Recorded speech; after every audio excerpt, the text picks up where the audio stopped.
Hello and welcome back to Vox Terra, fellow Vox Terrans. If you haven't already, please subscribe and share my videos.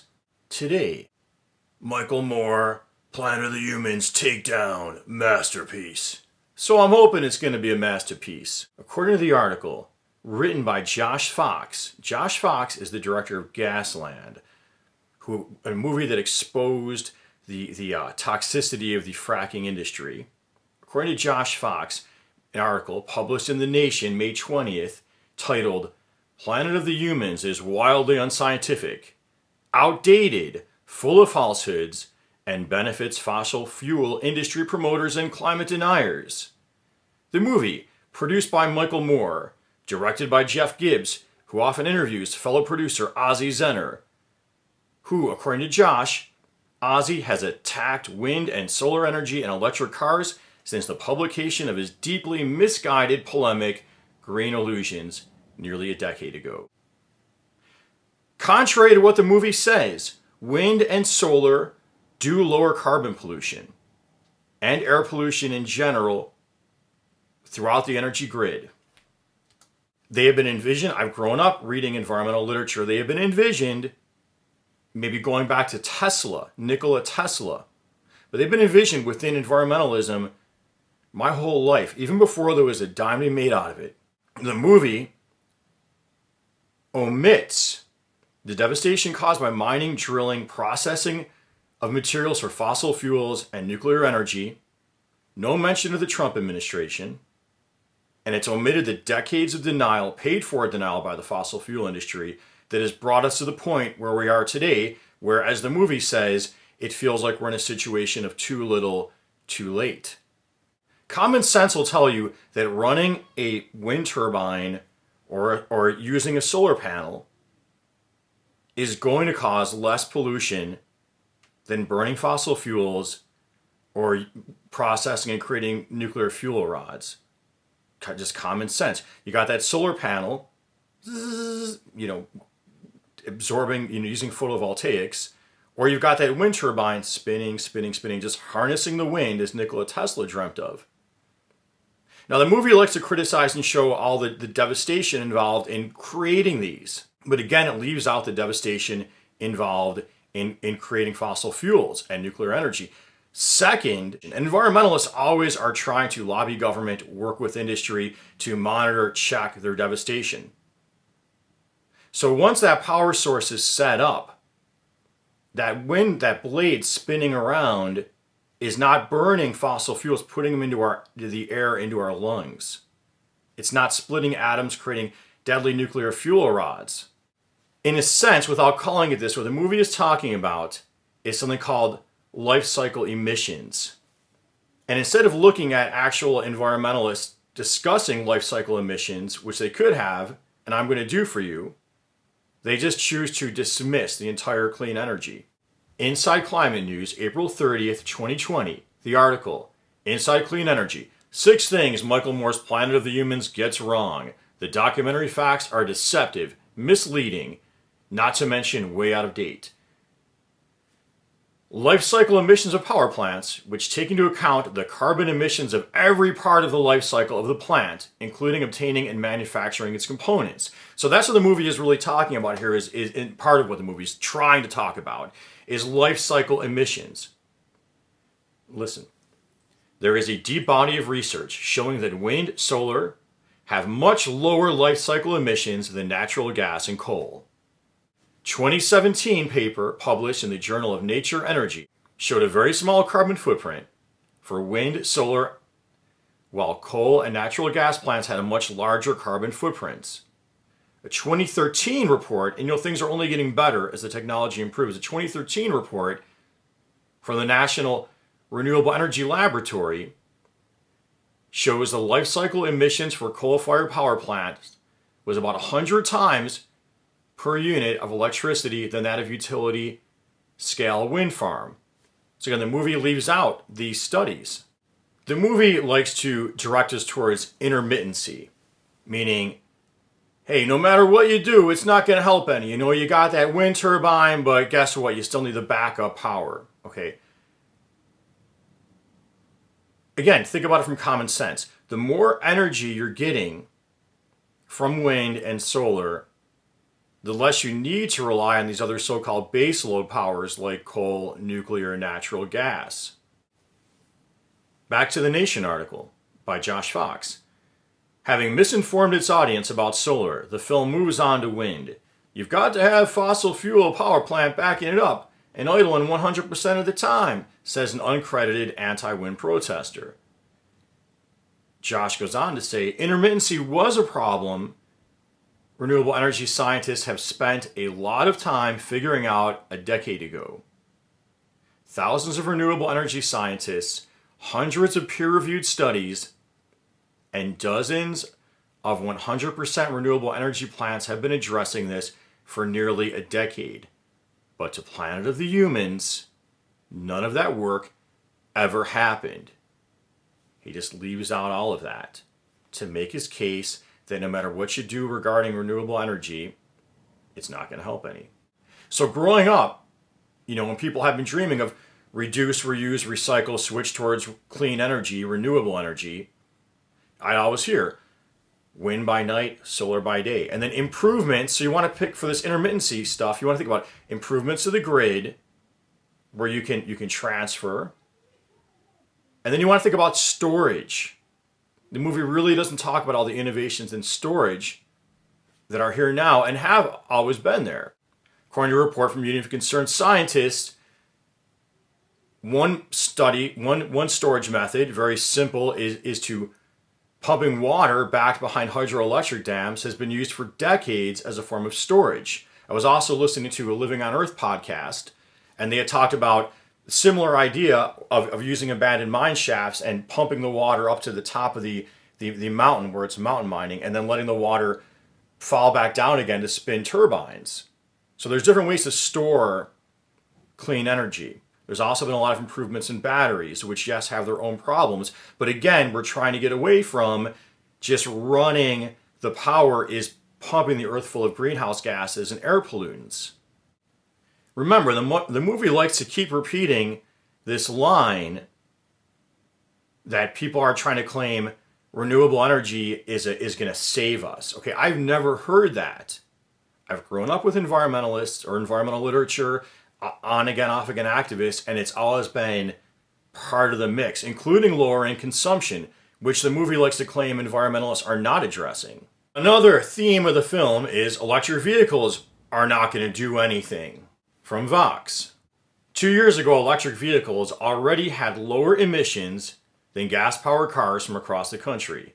This is because the U.S. electricity grid has been slowly getting cleaner over the past decade. Environmentalists have been thinking about electric vehicles across my whole lifetime, even before there was any profit in them, not just because of climate change, but because, again, like wind, like solar, they're going to improve air quality. You can see with this COVID-19 lockdown how much cleaner the air is in many places. Well, if everybody was zipping around in electric vehicles, the air would also be cleaner where you live. And that makes a difference. People die and get sick from air pollution. Cancers, heart conditions, asthma. This documentary could go further if they wanted to. They could take bicycles, right? That brings me another hypocrisy about this. Environmentalists have also always been calling for more walkable, more bicycle accessible, more public transportation, more rail travel, buying local so there's less shipping everything around. That's all left out. And if he wanted, he could take the ride a bicycle movement and he could pick that apart. He could show the manufacturing involved in making a bicycle and show some horrible, child labor conditions in making bicycles somewhere, or making sneakers for walking and pick apart walking, and then come to the conclusion that walking, riding a bike, it doesn't make a difference. You may as well just drive your gas guzzler again, even though ignoring the fact you're breathing in all these toxins from that auto exhaust or that diesel, even worse. And those problems with child labor and toxicity and toxic runoff, those are also things that environmental groups address, yet he attacks the groups. People love to call environmentalists hypocrites. Oh, how did you get to, you flew a car, you drove a car, right? Well, okay, if the three amigos who made this movie are so pure and holier than thou, did they walk everywhere or ride a horse everywhere? Or are they like, EVs don't make a difference, I'm just going to drive my gas guzzler? I mean, what are they really doing? The film likes to always show how these electric vehicles are in charging places, or the Tesla plant is still connected to the grid, so it's all nonsense. That's a big misdirect. From Inside Climate News, the film shows Tesla officials boasting about how their factories get 100% of their electricity from renewables. Ha ha ha, they're going to rip them down, look at you, right? Then the camera pans from a factory to the power lines connecting it to the grid. Oh, we gotcha, Tesla, we gotcha. There are many reasons, quoting from the article again, there are many reasons that a building needs to be connected to the grid, even if it has its own electricity source. The power lines can be used to export any excess electricity. So that's true, okay? If you have your home is energy self-sufficient, or you're trying to be, you're still going to be connected to the grid generally, and you can export that energy back to the general grid to improve the amount of renewable or clean energy being used in the grid. Most of the time when companies make this claim, they mean they buy or generate enough megawatt hours of renewable energy to meet their needs over the course of the year. The movie also omitted other clean and renewable energy sources like geothermal energy and tidal wave energy. Just completely left them out. But more excitingly, what was left out is something called geothermal heating and cooling pumps. I never heard about these until recently, but it's a really simple technology. It's not geothermal energy, but it's a way to heat and cool your home, called geothermal heating and cooling pumps. There's also something called air source heat and cooling pumps as well. So all it is they just dig wells into the ground and then pump up that stable earth temperature into your home, keeping it like a stable maybe 50 degrees or something like that. It's really exciting. It's very simple. The movie spends a lot of time making what I call a straw man argument. In fact, most of it is straw man argument. Straw man, I learned this one when I was in law school, is where you create a fake caricature of your opponent and then knock it down, okay? So most of the movie is really like that. Straw man arguments regarding biomass. I've grown up with environmental literature, been on again, off again involved. I do not hear biomass being pushed by environmental groups. I never have. Vox. The largest share of the movie scoring goes to biomass, generally burning wood, which supplies less than 2% of the U.S. electricity mix.